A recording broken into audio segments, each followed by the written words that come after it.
So we're here with James Carpio. Yeah.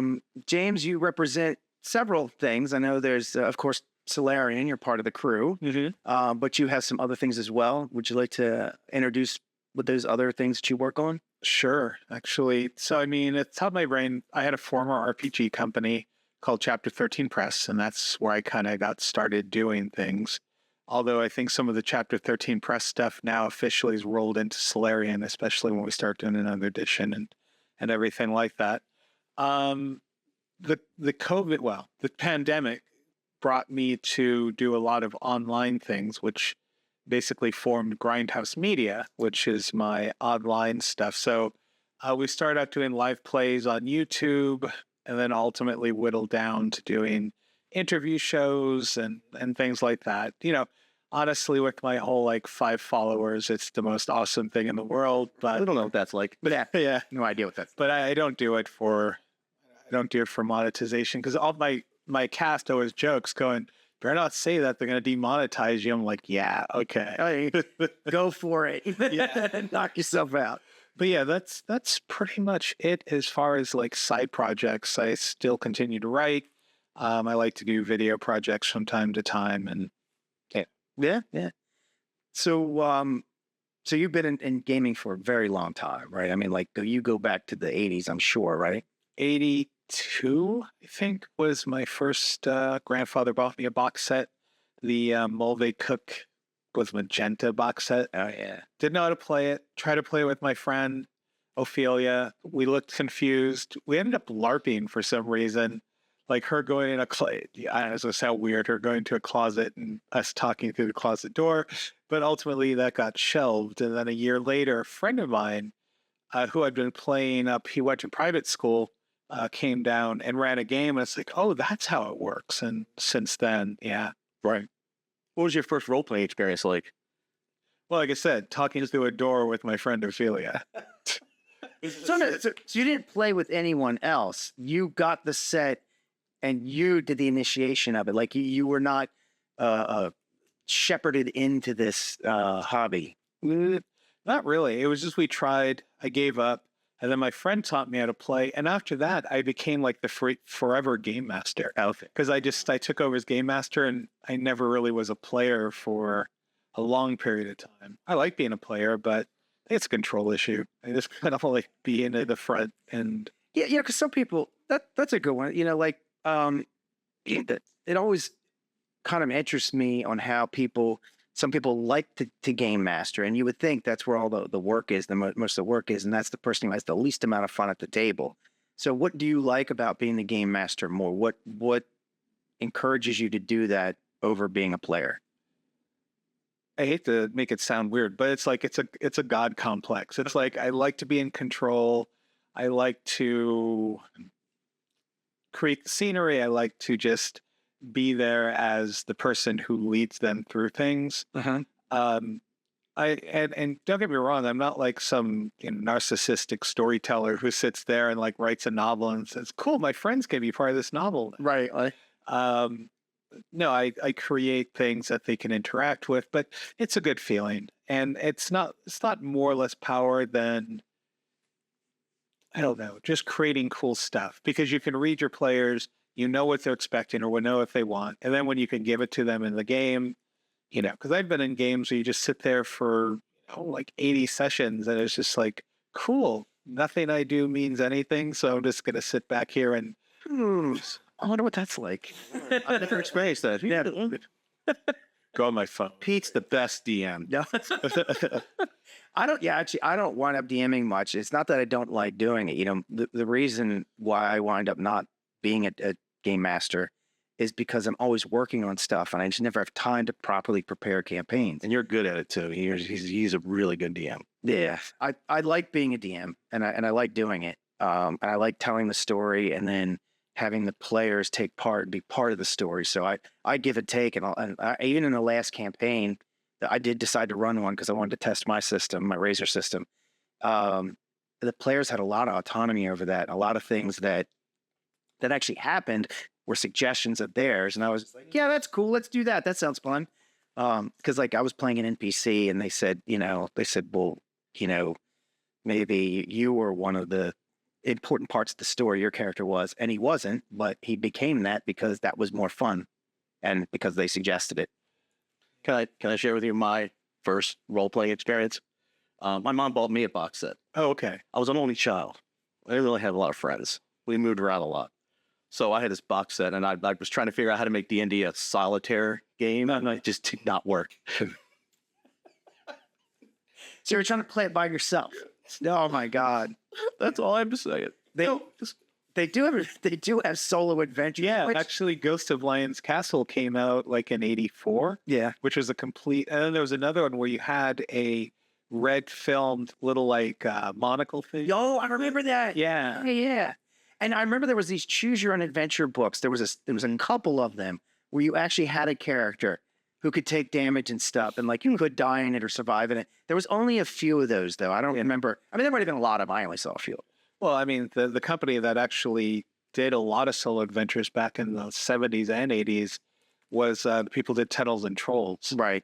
There's tons of things. Buffalo Castle. But, you know, that doesn't really excite me because for me, role playing is a communal thing. It's something I do with my friends, guys' night or whatever. I mean, it could be girls or whatever. It doesn't matter. I'm just saying for us, it's guys' night because we don't have any girls in our group, not for any reason other than we just don't. Right.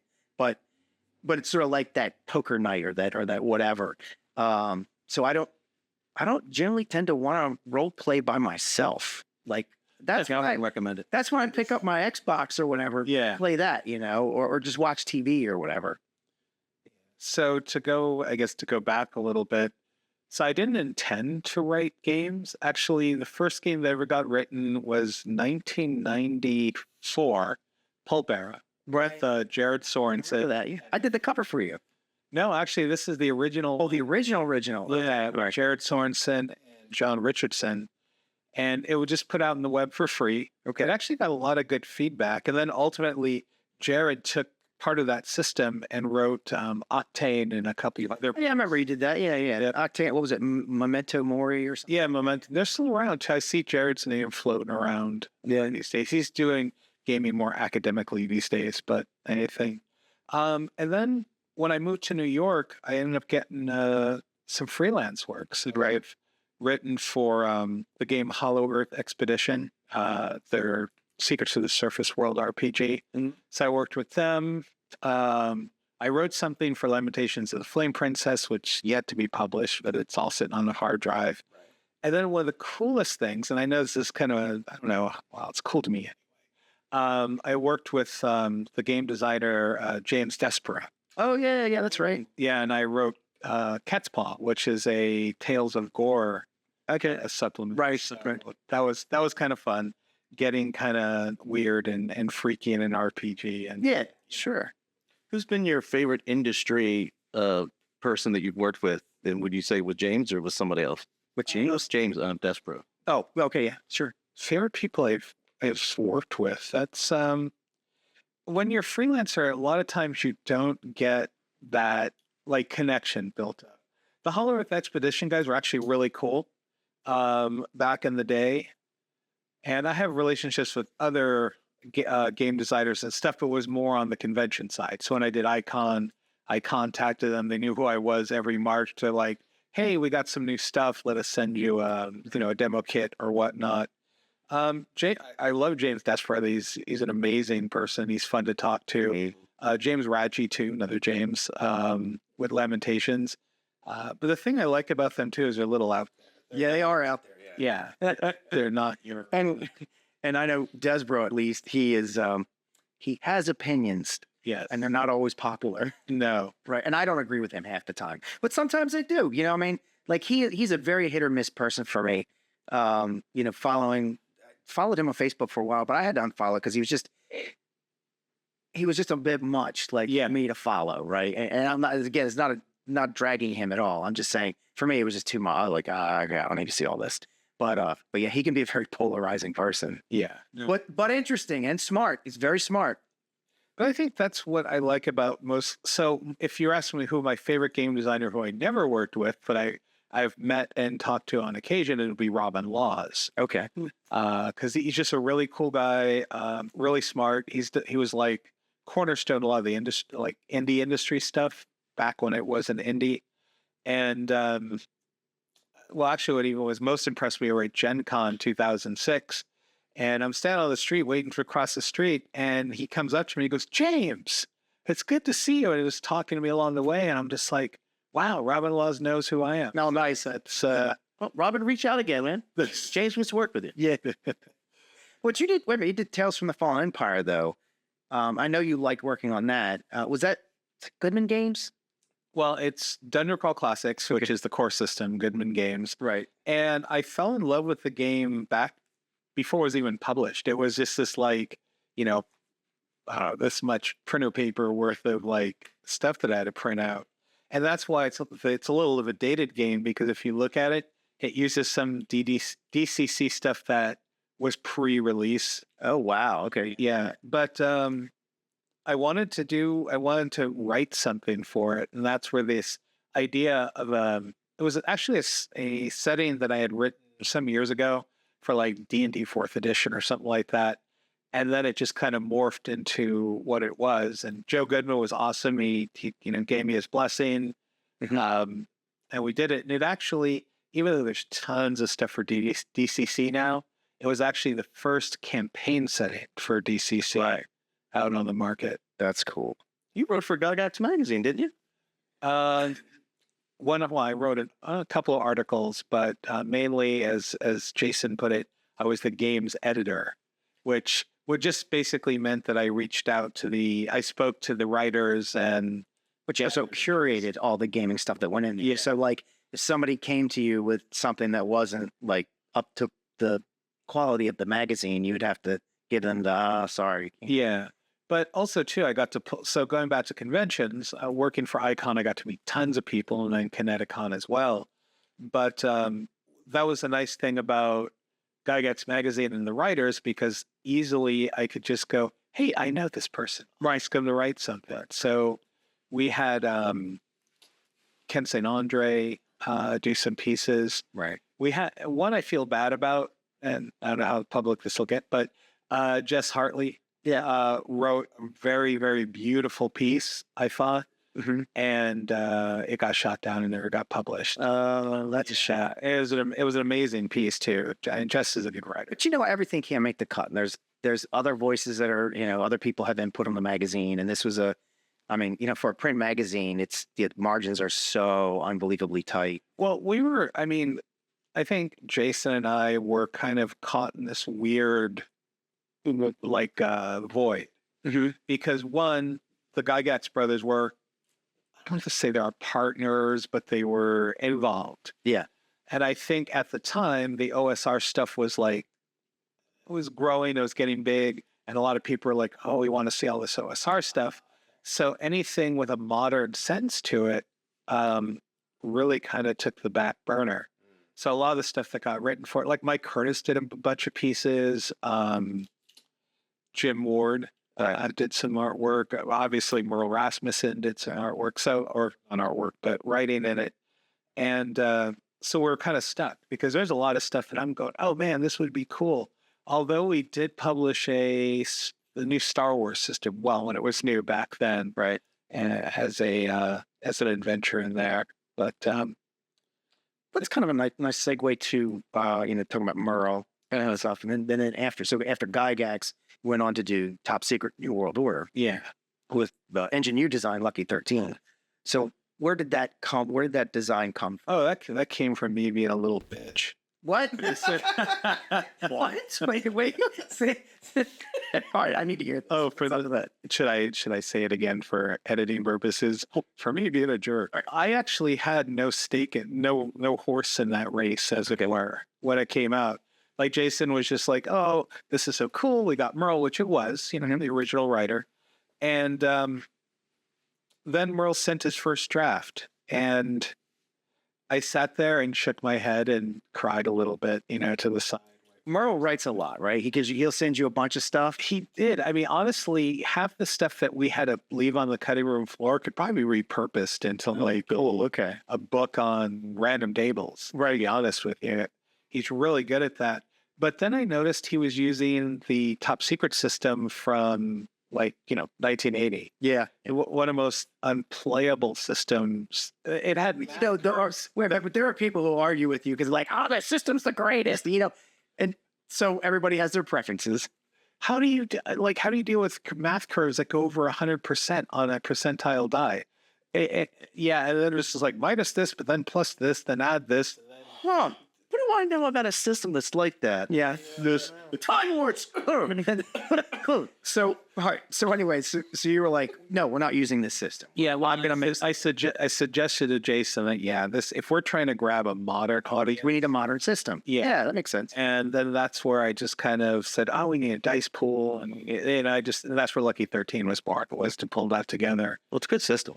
Yeah, it definitely is showing its age, and I think when we start looking at the next edition, a lot of it needs to be cleaned up. But for something that got put together, Merle loved it. Actually, I got this picture I love of me and Merle. It's late. It's late for Merle too because he's an early bird. Yeah, it was like 10 o'clock at night. It was in the first location for Gary Con. Mm-hmm. And it's just me and Merle sitting on a couch with all the like Lucky 13 notes and everything. Oh, nice. And like going over it and looking at it. I love that picture. Because I think, if I remember correctly, you said the one of the fake goals of that system was not to have a bunch of stuff you had to add and subtract. You don't want people doing a lot of math. You want to be able to just roll 3 dice. 13's a success. That's it.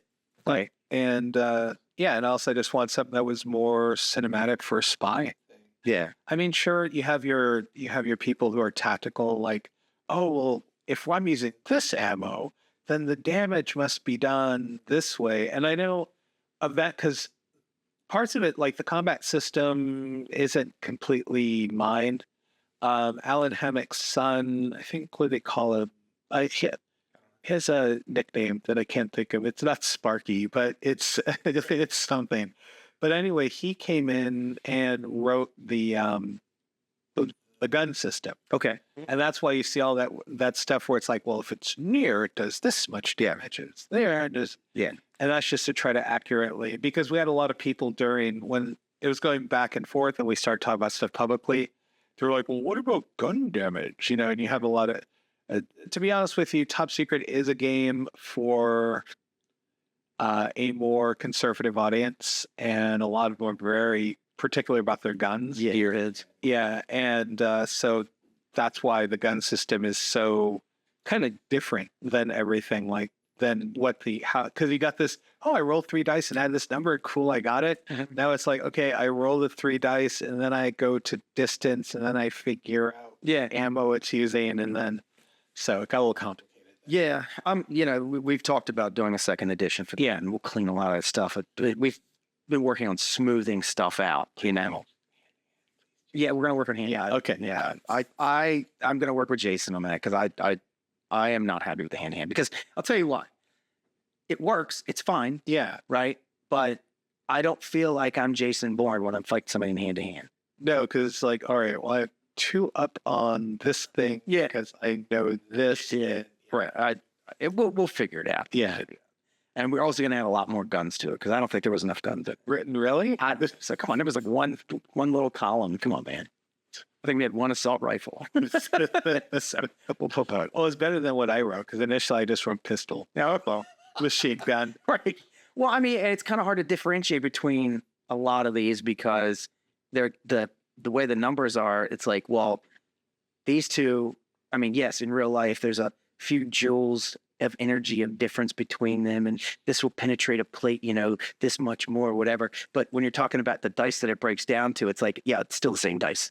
So it's in effect the same gun, Yeah. And it would even be fair to say, have a list of guns. All these guns are that stat.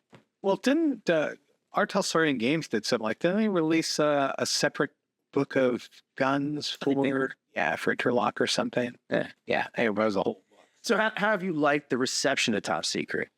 I think it could have gone better. I think our initial marketing was not rushed, but I think there was some concepts that probably would have boosted. So I know Jason wanted to keep the PDF to it very close to his chest when it came out. And realistically, in this day and age, that's the worst thing you can do. Right. because you want People were not happy with it. yeah, well, you want them to have the PDFs and then go, oh, look, typo. Oh, look, this doesn't make sense. What about this? And You wanted to have that unboxing experience. And Yeah. I think people they were like, I don't care about that. And it's just like, but no, but it's cool. Boxes are badass, you know? it's dated. I mean, back then, yeah, open the box, fine. But I ain't go on YouTube and like Yeah. look at a box opening. People don't care about that anymore. No, this They one used to. yeah. Yeah, I got you. So it's one of the challenges. So, TotalCon, what do you think? What's going on? Like it. It's been a place. God, we've been coming here for Long time. like 2009. Maybe was my first TotalCon. Right. Back at the old place. Like, Yeah, buried here. So, Yeah. Yeah, for anyone who doesn't know, At the old place. yeah. Mary and James got married. And you're 10 years now? Yeah, 10 years. 10 years today, right? Happy anniversary. Thank you. Yep. But no, I like being here because it's one, they treat us really well. Like, honestly, every year I just kind of sit there and go, we need to really do something new and get it out there because, you know, we get the red carpet treatment like every year, Yeah. which is nice. But, you know, Angelia and Steven and Michelle and, you know, all the Jen. Denise, they're all wonderful people and stuff. But this is so I'll just kind of talk about this year is that this year is like a really super awesome playtest year for like both of us. Mhm. You know, so you have a Razor system, you have that going on, Witchlight, which is our game, which it's funny because remember last year was like, oh, this is a game where we run all by tarot cards. Yeah, it got thrown out the window. Oh, yeah. I So it's not just tarot cards. it's now like it's dice too, but it's like there's no numbers or symbols on it. Okay. I had to go that way because there's just no way that tarot cards worked in a way where it didn't get overly complicated. Right. Okay. You still use them, but now there's a dice thing. So you're happy for where you are with it now? Oh yeah. Is that like test? We did a bunch of play tests since last year. Okay. We're really good with it now. This is just kind of the last bit, and then we'll do it. What is Witchlight? What is it? Witchlight is a game. So imagine a world where, you know, so I don't want to go into imagine a world where, but no, chaos has taken over the world. The good magic and the good vibes of magic have disappeared centuries ago. And finally, Gaia, Earth, decides that, wait, the things need to change. It's going too far down the tubes. I can't even let it go this far. Right. So she started finding people to awaken.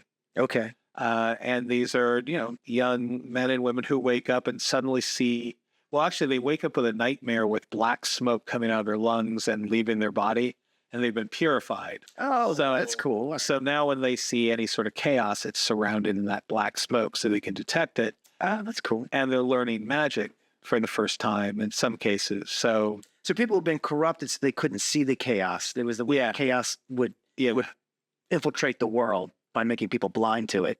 And so they removed this, and now they can see the chaos. They can Perception filter. Yeah, it's fucking cool. That's really cool. So that's kind of the premise of that. And but it's a dark setting. I know Jason and I have gone back and forth because I think he wants a more happier, you know, witches holding hand. And, but I think I think there is a place for that kind of thing in that I don't think everything should be homogenized to the point where this game will appeal to everybody. I don't think that makes for a good game. Sometimes the players are the ones that make a positivity out of the world. I mean, look at Cyberpunk. You know what I mean? It's not a very happy-go-lucky world, but you know the characters make their best. If they want to hold hands, kiss, and sing "Kumbaya," they can. Yeah, it's kind of hot, but you know, whatever. I mean, Solarian's got plenty of like family-friendly stuff that we're doing. Oh yeah, We have Kiss My Grits is going to be just a completely family game. Tis but a scratch. You know, the old Cube of Death is going to be a family-oriented game. I think we even have a family-oriented logo now. It looks like the old Kenner logo. I saw that. That's pretty slick. Cool. Yeah. And I think we'll put that on our family games so you can instantly recognize, all right, this is a game for everybody. But like when you see our other logo on things, it's like that, you might want to think about that. Because More Blood is not going to be a game for kids. Like when I do it here, I'm like teen or older because I like running it crazy.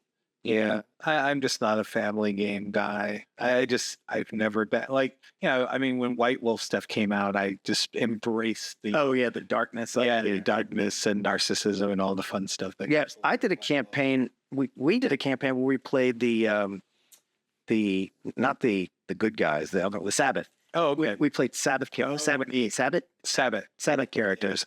And it didn't last very long because it's hard to play like a really evil character. Like, because if you're doing evil stuff, it's just not. It's harder to play than playing a good guy. Playing a good guy is easy, right? Because you just gotta fight the bad guys. If you're a bad guy, you always got to come up with bad things. I don't know. You just have to remember, as a bad guy, you're still the hero of your own story. Well, no, I know that, but like trying to find stuff to do, it's more limited than it's just a little harder than being a good guy. That's the DM's problem. But what else are you running here? I'm doing I call everything I do a play test. It's like I'm having breakfast. It's a play test. Testing these eggs. I'm LARPing eggs. So we're doing speaking of LARP, we're doing a top secret LARP. Yeah. Escape room thing. So hopefully if that works out well. We have, so Mary and I were putting the stuff together today to get everything ready to go. What else? I'm doing Pulp Era again. So the third iteration of the game that we'll be using Lucky 13. Oh yeah. Yeah. I ran it actually back at GaryCon like 2014 or something like that. I think I ran one for you. Yeah, well, I think you did. That was the year we were there, wasn't it? Yeah, I think so. But yeah, I cleaned it up a lot and did that. And then obviously once Witchlight's out, I definitely want to go back and I'm going to design a Razor product with Death Ray C. Oh yeah. And I need to redo Tales from the Fallen Empire for a second edition. And you're going to keep that as OG as our. That's the thing. Like I'm kind of on this weird premise of like, I mean, I like DCC, but it's no longer kind of my, So again, who knows? It's up to you, man. I got a good fantasy engine for Razor. You could always do that. Just want to switch gears for a second. Mary Lindholm, your wife, is a gamer and a content creator too. I'm not saying it's super rare, but like, what is it like being married to someone who has the same passion and loves to do this type of thing?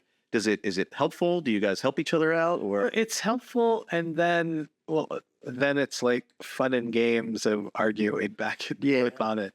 It's not a horrible thing. It's because we'll both decide on something, and then I'll decide it doesn't work, design it a different way, and then when I go, "Oh, Mary, look at what I've done," it's crap. Stop. Why did you change it? Yeah. Exactly. That's my Mary voice, by the way. Yeah. Why should you change? But I do that. Like I'll continue to change and tweak and move something here, move something there. But she's more on the right. She's not a game designer more than a writer. Yeah. So, she's more of the prose. I'm more of the gears. So I can't stand writing. I mean, I can write some lore, as Jason likes to call it. Yeah. Because, I remember Jason got mad. So it's like, oh, yeah, we're going to write fluff. And he's like, Nothing's fluff, right? Now. I see what he's saying. Yeah, I get it. exposition? It's exposition. It's print. But to a game, even to an engineer, I think it's like the working core piece is the thing that you're proud of. The technical manual is like, some of the clown's going to do that. Right. Yeah. I like DM's problem. Yeah. We might have a clown working with us that does that, though. That's here with us. But that's true because I'm an engineer and we do have tech manuals. And you're right that I do not like doing tech manuals. I had an offer one time to actually be a writer for that team, and I was like, no, thank you. I do not want to be a writer. Yeah. No. But and I apologize to whoever's the tech writer. I know it's a hard. Well, that's Will. Yeah, I know. It's an incredibly hard job. It is. I don't want to do it. Oh no, it's an extremely important job. It really is. And then the writing all that gearhead stuff. Yeah. It's all great that you understand it, but you got to make sure you have somebody look over it who isn't a gearhead, so that they can go, oh yeah, your rule, I get it. I get what you're saying, but no one else is going to get it. Someone with a 4th grade level has to be able to understand it. Yeah, well, I mean, I'm an instructional designer, so I take egg-headed academic stuff and turn it into like fun to look at. So I got a good one for you. What is something you designed which really worked in your head? I mean, was solid in your head, and it just fell apart at the table. Oh, Like you did this design. Oh yeah, this will work. This will be great. You loved it. You like, And- this is the next, the best thing since sliced bread. And you sit down with players, and you're like, oh, this is awful. Buns. This did not do what I wanted to do. I probably going to say the initial designs of Death Race C, Yeah. because I had it in my head how I wanted it to work. Mm-hmm. You know, just I want it to be, because it's all based on like Grindhouse and, you know, 70s exploitation movies. It's basically what Death Race plus zombies. Yeah, Right. And but I really wanted something that was going to be fun, fast, whatever. And I always overcomplicate things. I'm like, all right, well, I'm going to have a death clock on here now to count down when zombies attack. And I'm going to add in a card system into this that people don't look at the cards yet and then flip them over randomly. And oh yeah. yeah, and it just kind of fell apart. Which years? I got to know what years it is. All right. So mine was I designed. Oh my god, this is ridiculous. This is years ago, and this was like totally old school, like old school hit point stuff, you know, because I wanted to make it as real as possible. You could break Yeah. bones and bleed to death and all that kind of stuff. And I literally turned people into a mecha. I had all the different spots you could take damage, and there was a column for flesh. So this many points was flesh, and then you had bone, and if there was an artery, and if there was, and then the flesh on the other side of the, you know, oh, What were you calling that system? Like, it was super original name. It was the hardcore system. That's right, because I wanted it to be hardcore, you know. And it was a core system that was really hard. So it lived up to its name. No, dude, the first time I tried that, I was like, oh my God, this was so stupid. This is dumb. You know, it's like, this takes all the love out of playing the game. Like it turned it into a mechanic. Like it's that you're humans, but you're like mech. for people who are even interested in making an attempt to game design, it's important to know that you have to start somewhere. Yeah. Even if it turns into something that is just unworkable, you have a jump off point to then go to something else, because you took that. I remember this. I was like helping you kind of workshop, and we just like, well, we're simplifying this into like this many things and then boxes. It's just check off boxes instead. Right. And I still have Well, then you just keep doing this. Yeah. Keep doing this. pare it down. So that you get what you were looking for, but it's easy. Yeah. Right. So you throw your clay on the table and you start forming it into something. I still have one of your games in the CD case. Oh my God, the Mythic Steel. Yeah. I'm still working on that, by the way. It's gonna be Razor. I'm a fan of that system. That was gonna be Razor powered. That's gonna be okay. the full on Razor engine with all the bells and whistles and everything. So it should be cool. Although so my question to you, back to the whole like flesh, bone, artery thing. Mm-hmm. Did you even like do any medical study? Yeah, I did. Oh, okay. I had a Grey's Anatomy book next to me.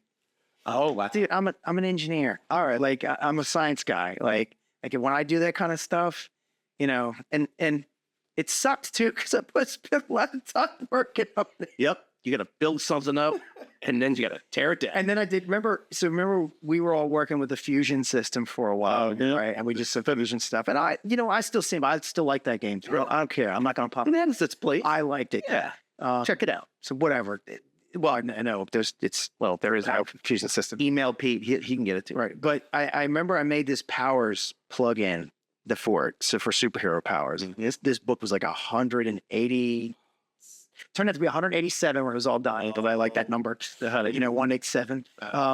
But it was, you could do anything with it, any kind of power with it. And then I even wrote these little engines for making cybernetics and making spells and so you could plug the powers in it. So you could figure out how much a cybernetic would cost and what it would take to install it without it being a superpower. You could make drugs with it. You can make cars with it. You can do anything with these powers and turn them into things as well. Or they could just be powers. Yeah. But I wanted to make it so that as you added on like things like stunts and stuff to it, like I want to do a power blast. Well, I want it to be a cone, right? Well, that cone would have an added cost.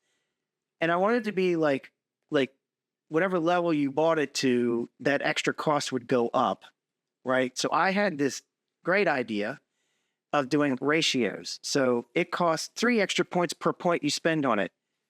Well, or this one costs 4, or this one costs 2, right? And dude, it's like every time you go up a level, you have to figure, did I go up a level in the cost? And that, oh, it was a nightmare. It was an absolute nightmare. But a lot of those pages have made it not some of the mechanics, but a lot of the ideas and the names of things. Oh, yeah, they're coming. All that stuff I just pull into Razor, and I take the concept and all the writing and stuff, and I just workshop it a little bit. Yep. So I still got. I mean, it's still all there. So it's still all usable stuff. But it with the Razor system, the system's so much simpler, so much simpler. Again, it always comes down to making things too complex and then simplifying them. Yeah, well, luckily the Fusion system worked out well when we worked on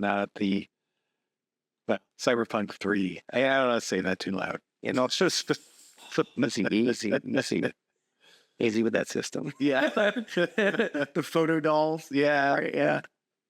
Poor Mike. Oh my God. Well, do you remember what the Fusion was in the Fusion annuals or whatever we worked on? Oh, the Fusion yearbooks. Yeah, with the super poser art. Yeah. Yeah. It was experimental stage, man. Got to start somewhere.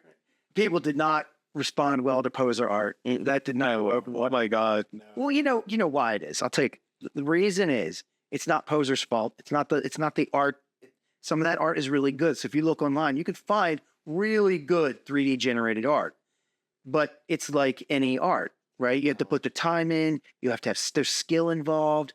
Composition is like the most important thing in art. Is actually what is the piece, what's in it, what's not in it, what's the tone and the lighting and all that kind of stuff. That all goes into it before you even get into the technical part of how well you draw and all. Like texturing, lighting, right? So if and all the stuff you do in post, right? shadows. So if you have a skill at it and you're very good at doing 3D art, you can make some really amazing 3D art. But the problem was it's a very low bar entry point and anyone can do it. So anyone did. So there was so much bad poser art out there, just tons and tons of bad poser art, that it turned everybody off to it. That's really sensitive. Like I go to a game store and start looking at new stuff. As soon as I saw poser, like, yeah, because you had to put a bad taste. You already had it. Yeah, you were biased. You already had a bias, and it's not it's not fair to that art style, but it also is fair that you had that bias because it was for a reason. Because you saw so much bad, and people were using it so much. Like you go through RPG now. I don't really buy it. Oh my God, yeah. And it was just everything, everywhere, right? And it was all 3rd edition. Yeah, D20 poser art. And to be fair to the creator, because we're creators and we've had this issue. Yeah, art is the hardest thing. People are like, well, why don't you just hire art? It's like, oh well. I mean, it's hard. Like if you've never published a game, you really don't have a good view of that opinion. Like I get your opinion and I get it. And I don't want to take money out of artist's mouth or anything like that, take any food out of their mouth. But if you're a game publisher, who gets paid? The writers get paid, the artists get paid, and the publishers generally tend to make almost nothing. Like everybody gets paid but them, and they are the ones that actually wind up doing the most work. They put the most time in, and they generally tend to make the least amount of money off of it because they have to make it up on profits as your products sell, whereas the artist just gets paid. They get paid. They don't have to wait for their money. They don't have to hope it sells or anything like that. They get paid right out the gate. And I'm not saying it's a bad model or there's anything wrong with that. I'm just saying I understand where some of these creators come from because it's like, well, you can either have poser art or nothing. You know what I mean? Like, yeah. Like, do you want to not have that product at all? Or do you, and they won't let you make a product without art in it because no one will buy that. Yeah. Right. So it's like, so I'm stuck. And art isn't cheap and it shouldn't be. Artists should get paid what they're worth. But like, hey, I got a budget. I can't afford to put a bunch of art in it, like, so what do I do? So I hire cheap artists and they give me crappy art, right? Because they're not good. That's why they're cheap. When they get good, they charge more money. So it's hard. It's a hard balance to make. Yeah. I lucked out with Tales from the Fallen Empire because I got Eric Quigley and Alyssa Fadden. Oh, nice. Okay. Yeah. To do work for me before they really kind of hit their super stride. Oh, so you caught them when they were still cheap? Yeah. Eric Quigley does a lot of stuff now, but I paid like $250 for the cover and yeah, that's maybe another $200 for some interior art. Right. But I mean, you can expect to pay. Imagine you got a book and you got to put what 30 pieces of art in it. That sounds about right for an average book, right? Yeah. 30 pieces of art, and each piece of art is $50 to $100. Yeah. The math, it's like, oh, I got to shout 1,500, $3,000. I haven't made a cent off this, and when I sell the book, I probably will make $3,000. You know what I mean? For something, for an indie artist. Yes. So it's hard. It's much harder for the indie artists to compete in that realm. We figure it out. We do things like it's Solarian. We figured it out. We still hire artists, and we haven't relied on Poser or AI or any of that kind of stuff yet.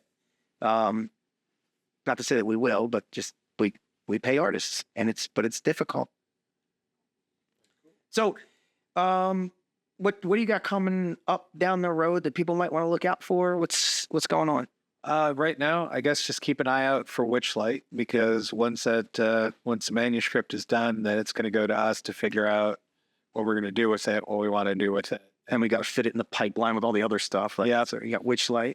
Witchlight, and look at so many things. So many things unrealistically, but I think probably the next thing I'll work on is Tales from the Fallen Empire, right? Part 2. Unless I get any cool. I actually have 4 modules all finished and edited and everything. I just haven't done with it because I can't do layout, and 2, I need to find artists. Right, and then back to the art again, right? You've got a product ready to go out, but you've got to find art, and you got to find how that budget fits in there to do that. And we'll work it out. Yeah, we'll figure it out. All right. Well, James, thanks for joining us. Thank you. And as always,